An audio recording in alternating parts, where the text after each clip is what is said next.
बिस्मिल्लाहिर्रहमानिर्रहीम, अस्सलाम वालेकुम। मैं असदुल्ला खान हूँ। नए नैब ऑर्डिनेंस का बड़ा चर्चा है। इस पर अपोजिशन ने हल्का फुल्का सा एक धीमा धामा सा एहतजाज भी किया है, ये बताने के लिए कि जी ये ऑर्डिनेंस हमें पसंद नहीं आया।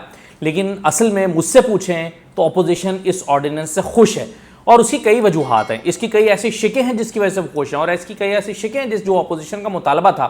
और ख़ास तौर पर मैंने थंबनेल में भी लिखा है कि नैब के दो दांत थे और वो दोनों दांत निकाल दिए गए हैं और नैब की पावर्स को कम करने की कोशिश की गई है और उससे उसकी पावर्स कम होंगी।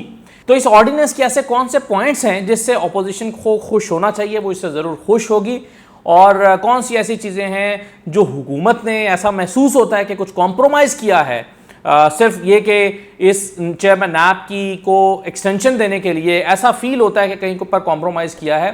ज़रा वो सारे पॉइंट्स मैं आपके सामने रखता हूँ। तो आज मैंने सारा दिन लगाकर या कुछ घंटे लगाकर ये ऑर्डिनेंस पढ़ा है। इसकी जो शिकें मुझे समझ नहीं आ रही थी वो मैंने समझा हूँ और इसकी क्लैरिटी के साथ मैं पूरी क्लैरिटी के साथ आपके सामने रखने की कोशिश करूँगा ताकि कोई इबहाम ना रहे। सबसे पहले तो ये देखिए कि इसमें वो कौन कौन से लोग हैं जो अब नैब के दायरे में नहीं आएंगे, जिन पर पहले नैब हाथ डालता था, अब नैब उस पर हाथ नहीं डाल सकता। सबसे पहले तो वो all matters pertaining to federal, provincial और लोकल टैक्सेशन के मामलात, लेवीज और impose including concealments, refunds, criminality, criminal intention और loss of exchequer pertaining to taxation. यानी टैक्सेशन की वजह से किसी को, आपके किसी डिसीजन की वजह से कोई नुकसान हुआ है कौम को, तो वो उसका मुतल्लिका इदारा देखेगा, नैब उस पर अब हाथ नहीं डाल सकता।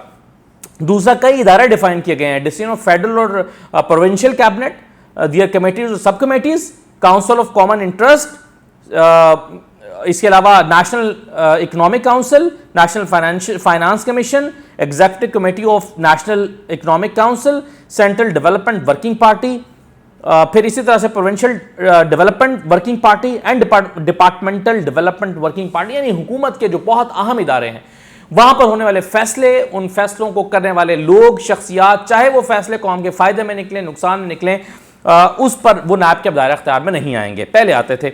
और तीसरा और बहुत अहम नुक्ता, और ये बहुत सारे जो प्राइवेट बिजनेसमैन हैं उनको ये फ़ायदा पहुंचाएगा, और जो हाउसिंग सोसाइटीज़ से ताल्लुक़ रखने वाले लोग हैं उन पर जो इल्ज़ाम थे, याद रहे कि नैब की जो मेजर रिकवरी है, यानी हम कहते हैं कि 5.5 अरब रुपए की जो नैब ने रिकवरी की है, मेजर रिकवरी हाउसिंग सोसाइटी से है। जो पब्लिक ऑफिस होल्डर्स से रिकवरीज इतनी ज़्यादा नहीं है, ज़्यादातर जो रिकवरीज हैं वो हैं जो सोसाइटीज़ हैं उनकी। अब ये पॉइंट समझिए, वो कहते हैं कि जी एनी पर्सन और एंटिटी हु और transaction in relation thereto which are not directly or indirectly connected with the holder of the public office।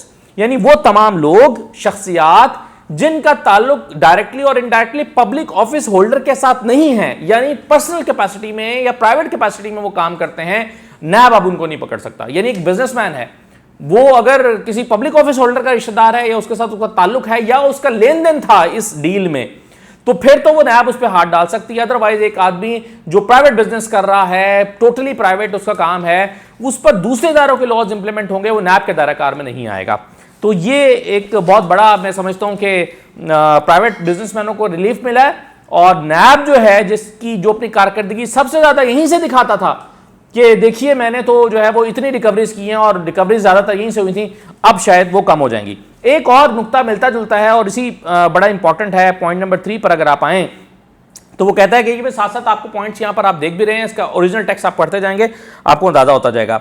इसमें यह है कि तमाम जो डिपार्टमेंटल इंक्वायरीज हैं और ट्रायल हैं जो इस वक्त चल रहे हैं, मैं 2 लाइनें से पढ़ देता हूं। Upon the national accountability second amendment ordinance 2021 coming into force, all pending inquiries, investigations, trials और proceedings under this ordinance related to the person or transactions mentioned in subsection 2 shall stand transferred to the concerned authorities, departments and courts under the respective laws as the case may be। यानी जो मुतल्लिका इदारे हैं उनकी courts, अपनी जो courts हैं या उनकी जो अथॉरिटीज हैं, डिपार्टमेंट्स हैं, वो केसेस उनके पास भेज दिए जाएंगे जो अब इस वक्त भी चल रहे हैं। यानी मैं आपको ये बताता हूं कि नैब ने बहुत सारे कस्टम के मिसाल के तौर पे कस्टम के कई केसेस पर इंक्वायरी करके रिकवरीज की और कस्टम के इदारे को पहुंचाई। एफबीआर से रिलेटेड कई लोगों से रिकवरीज की और वो एफबीआर तक पहुंचे। यानी हुकूमत पाकिस्तान के पास वापस पहुंची। अब कस्टम से मुतालिक मामला कस्टम में चलेंगे, एफबीआर से मुतालिक मामला एफबीआर में चलेंगे, नैब उस पर हाथ नहीं डाल सकता। तो ये जो है वो एक और पावर को नैब की कम कर दिया गया है। अब आप आ जाइए और देखें, यही तो मुतालबा थे ऑपोजिशन के, इस पर मैं बाद में बात करता हूं।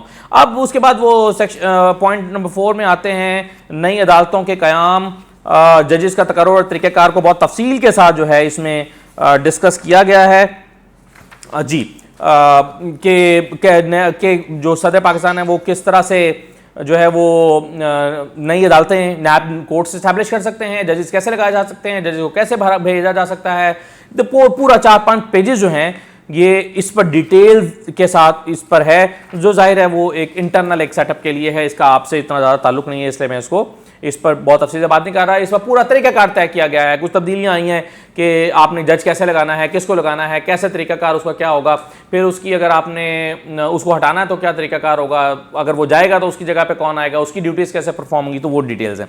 अब आ जाए इसके सबसे इंपॉर्टेंट हिस्से की तरफ। दांतों वाली बात मैं बाद में आता हूँ कि वो 2 दांत नैब के कौन से निकाले गए हैं, वो जहन में रहे कि कौन कौन से 2 दांत निकाल दिए गए नैब के, उस पर मैं आता हूँ। लेकिन एक और चीज़ वो है चेयरमैन नैब की तैनाती, जिसकी वजह से ऐसा लगता है कि हुकूमत को ये ऑर्डिनेंस लाना पड़ा है। वो जो नॉन एक्सटेंडेबल था कि जी मुद्दत में तोसी नहीं हो सकती, उसमें अमेंडमेंट आई है। तो वो ये पॉइंट है अमेंडमेंट ऑफ सेक्शन 6 ऑर्डिनेंस। अब उसमें वो कहता है कि the chairman shall hold office for a period of 4 years on such terms and conditions as may be determined by the president and shall not be removed from the office except on grounds provided for. यानी एक तो ये period of 4 years वाला तो है मामला, इसमें इसने नॉन एक्सटेंडेबल निकाल दिया गया।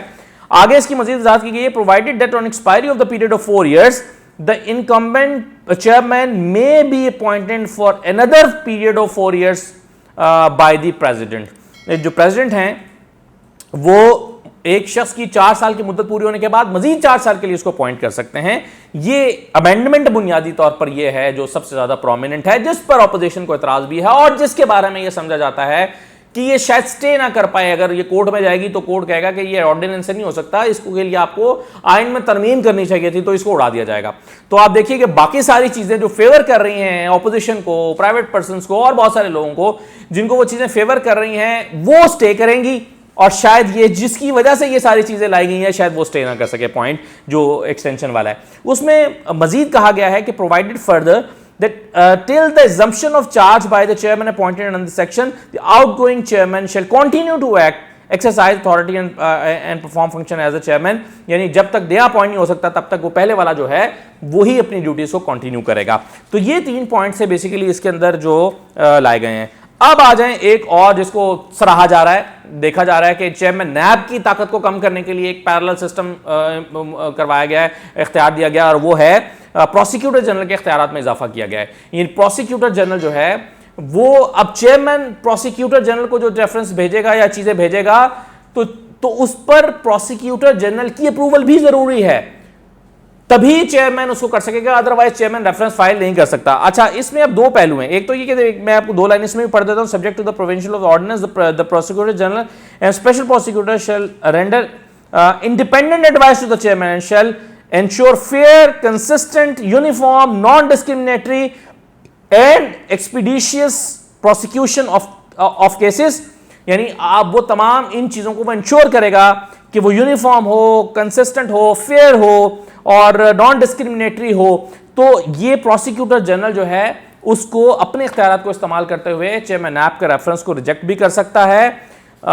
ये इसके इख्तियारात में इजाफा कर दिया गया। लेकिन इसमें एक अंडरस्टैंडिंग ये है जो प्रैक्टिकली वो ये है कि चेयरमैन नैब कभी भी खुद से अपनी पूरी पावर्स को एक्सरसाइज करता नहीं है जब तक कि टीम उसको रिकमेंड नहीं करती। यानी अगर लाहौर में कोई रेफरेंस फाइल होना है तो चेयरमैन नैब ही डीजी नैब लाहौर भेजेगा ना चेयरमैन नैब को, और डीजी नैब खुद से तो नहीं भेजेगा, डीजी नैब अपनी टीम की अप्रूवल से भेजेगा या मुशावरत से भेजेगा।